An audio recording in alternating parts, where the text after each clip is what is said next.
ममता बनर्जी अभी भी बंगाल की मुख्यमंत्री है। वो हारी नहीं है, वो एक बार फिर से लड़ने को तैयार है। और आपको लग रहा होगा कि ये मैं क्या बोल रही हूँ, क्या कोई मैंने कुछ अनाप शनाप बोलना शुरू कर दिया है। आप सभी को ये लग रहा होगा दोस्तों, लेकिन हैरान मत होइए, ये मैं नहीं बल्कि खुद ममता बनर्जी के जरिए कहा जा रहा है। शपथ ग्रहण के बाद ममता बनर्जी के जरिए अपने आप को एक बार फिर से बंगाल का सीएम घोषित कर दिया गया है। कैसे किया गया है, किस वजह से किया गया है, क्यों किया गया है, ये सब कुछ आपको इस रिपोर्ट में मिलने वाला है। साथ ही आपको बताऊंगी कि कैसे भारतीय जनता पार्टी ने मुसलमानों की राजनीति को अमूमन हर तरफ से खत्म कर दिया है। आगे आपको एक और चीज दिखाऊंगी कि पीछे जो भारतीय जनता पार्टी ने अपने कर्म कांड किए थे, अब उसका सफाई शुरू हो चुका है। बाकी आपको चुनाव आयोग की असलियत सामने आ चुकी है। इस बारे में शायद आपने कोई खबर नहीं सुनी होगी, लेकिन आपको बताने वाली हूँ इस रिपोर्ट के अंदर। वाकई पश्चिम बंगाल में इस जीत का श्रेय पूरी तरीके से चुनाव आयोग को विपक्ष के जरिए क्यों दिया जा रहा है, क्योंकि पूरी हकीकत आपके सामने एक एक करके रखने वाली हूँ। तो चलिए दोस्तों, आपको बता दूं कि सबसे पहले बंगाल की मुख्यमंत्री अभी भी ममता बनर्जी ही है। हाँ, शुभेंदु अधिकारी ने शपथ ले लिया है, सारी चीजें हो गई हैं, औपचारिक तौर पर भाजपा ने सरकार भी गठन कर लिया है। लेकिन इन सब के बीच एक बार फिर से बंगाल की शेरनी उठ खड़ी हुई है, और उठ खड़ी होते ही उन्होंने ऐलान किया है कि वो बंगाल की मुख्यमंत्री है। उन्हें कोई पूर्व सीएम नहीं कह सकता है। दरअसल दोस्तों, ममता बनर्जी ने शपथ लेते ही अपना सोशल मीडिया प्रोफाइल चेंज किया, लेकिन इस प्रोफाइल को चेंज करने के बाद उन्होंने खुद को पूर्व सीएम घोषित नहीं किया, बल्कि अभी भी वो मौजूदा सीएम खुद को बता रही है। आज तक की आई रिपोर्ट के मुताबिक कहा जा रहा है कि शुभेंदु अधिकारी के शपथ लेते ही ममता बनर्जी ने अपने सोशल मीडिया प्लेटफॉर्म पर प्रोफाइल पर कहीं से कहीं तक पूर्व सीएम नहीं लिखा। शुभेंदु अधिकारी ने पश्चिम बंगाल के मुख्यमंत्री के तौर पर शपथ ले लिया है। तो ऐसे में ममता बनर्जी अपने सोशल मीडिया प्रोफाइल में माननीय मुख्यमंत्री तो हटा लिया है, लेकिन उन्होंने खुद को पूर्व मुख्यमंत्री नहीं लिखा है। यानी कि अभी भी उनके मन में एक आस है, इस लड़ाई को लड़ने का एक उम्मीद है कि वो ये लड़ाई जीतेंगी और जल्द ही बंगाल की मुख्यमंत्री के तौर पर कहलाने वाली है। बंगाल की सत्ता पर उनकी वापसी होने वाली है। ये खुद ममता बनर्जी के जरिए अपने प्रोफाइल पर लिखकर बता दिया गया है।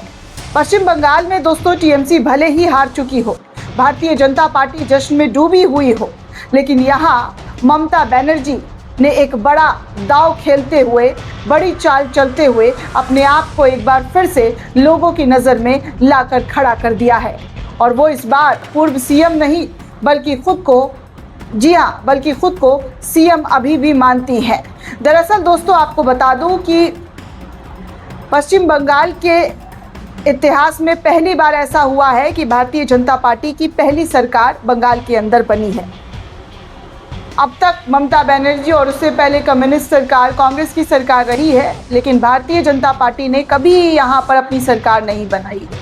पहले सीएम के तौर पर शुभेंदु अधिकारी जाने जा रहे हैं, और उनके भी बयान आप सुन चुके हैं कि क्या क्या और किस तरीके का, कितने मुसलमानों के प्रति उनके नफरत जग जाहिर होती हुई नजर आई है। उनके पुराने बयान खूब सोशल मीडिया पर वायरल हो रहे हैं, और आज भी सुबह से ही उनके शपथ समारोह के टाइम से ही उनके भ्रष्टाचार की वीडियो लेन देन वाली सामने आई, हमने आपको दिखाई। प्रधानमंत्री नरेंद्र मोदी खुद उनको भ्रष्टाचारी कहते हुए नजर आए, वो तमाम वीडियो आपको मैं दिखा चुकी हूँ। लेकिन इसी बीच दोस्तों, ममता बनर्जी ने अपने एक्स बायो में खुद को पश्चिम बंगाल की मुख्यमंत्री 15वीं, 16वीं और 17वीं विधानसभा के रूप में संबोधित किया। इसके अलावा उनके बायो में उन्होंने तृणमूल कांग्रेस की संस्थापक अध्यक्ष भी मेंशन कर दिया है। जी हाँ, आप देख सकते हैं कि वो खुद को ऑनरेबल चीफ मिनिस्टर का दर्जा अभी भी देती हुई नज़र आ रही हैं। ये उनका बायो है, आप उनके बायो को स्क्रीन पर साफ तौर पर देख सकते हैं कि ममता बनर्जी ने अपनी प्रोफाइल अपडेट ना करने पर सोशल मीडिया पर काफ़ी विवाद अब शुरू हो चुका है। कई यूज़र्स ने एक्स पर इसके मालिक एलन मस्क को टैग करके मांग किया है कि ममता के बायो को बदल दिया जाए। कुछ लोगों ने तो उनके अकाउंट सस्पेंड करने की, जो भारतीय जनता पार्टी के समर्थक है, चहेते हैं। और जैसा कि आप सभी को पता है कि हमारी गोदी मीडिया वो सबसे बड़ी चहेती है और समर्थक है भाजपा की। तो वो कोई कहे ना कहे, लेकिन वो अपने मन की भड़ास अपने आर्टिकल्स में, अपनी न्यूज़ में लगाते हुए नज़र आती हैं।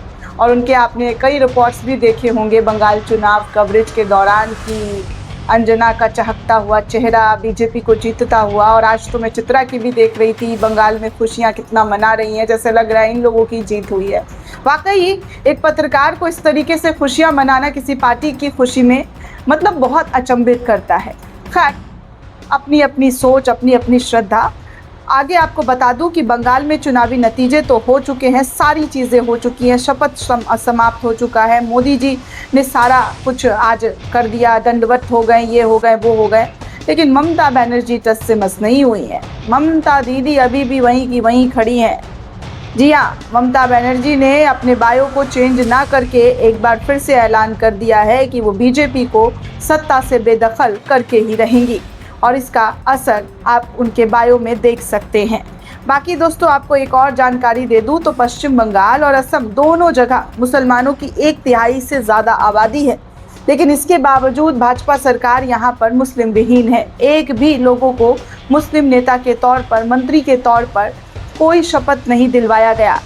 एक बात आपको ठहर कर सोचने चाहिए दोस्तों कि कैसे भारतीय जनता पार्टी मुसलमानों के अस्तित्व के साथ, उनकी राजनीतिक अस्तित्व के साथ खिलवाड़ कर रही है। पहले अपनी पार्टी से सफाया और अब राज्य से मुसलमानों का सफाया करते हुए नजर आ रही है। वैसे सफाये से याद आया, बीजेपी वेस्ट बंगाल के जरिए कुछ पोस्ट शुभेंदु अधिकारी और ममता बनर्जी को लेकर किया गया था, जिसमें लिखा गया था कि after Saradha and Narada TMC again in another scam.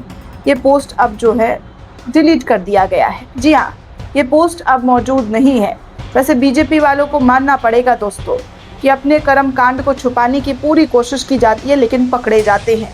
निकलने चलते हैं कर्म करने के लिए, लेकिन कांड हो जाता है। लोग लिख रहे हैं कि वॉशिंग मशीन में शुभेंदु अधिकारी के जाने के बाद सारी चीज़ें बदल गई हैं। अब तो पोस्ट भी डिलीट होने शुरू हो गए हैं और आप साफ तौर पर देख सकते हैं कि कैसे, जी हाँ, कैसे पोस्ट को डिलीट किया गया। और इन डिलीटेड पोस्ट में अब इनको लगा कि कोई नहीं नोटिस करेगा, लेकिन जनता है बाबू, सब जानते हैं, जनता सब पता होता है। और आजकल तो इंटरनेट का ज़माना है, इस इंटरनेट पर कुछ छुपता नहीं है, सारी नज़र लोगों की एक दूसरे पर होती है। आगे दोस्तों आपको बता दूं कि पश्चिम बंगाल में जो SIR प्रक्रिया हुई, उस प्रक्रिया का धीरे धीरे करके पूरी तरीके से एक एक चिट्ठा खुलता हुआ नजर आ रहा है। एक रिपोर्ट सामने आई है जिसमें बताया जा रहा है कि पश्चिम बंगाल में मतदाता सूची से नाम हटाए जाने के विवाद में चौंका देने वाला खुलासा हुआ है। ट्रिब्यूनल जज के एक्शन से चुनाव आयोग की असलियत जो है अब सामने आ गई है।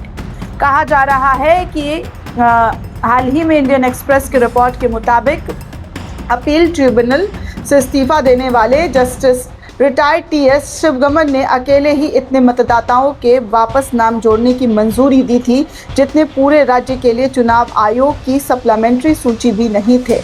इससे साफ तौर पर पता चलता है कि पश्चिम बंगाल में वास्तविक मतदाताओं के नाम जानबूझकर खत्म किए गए थे।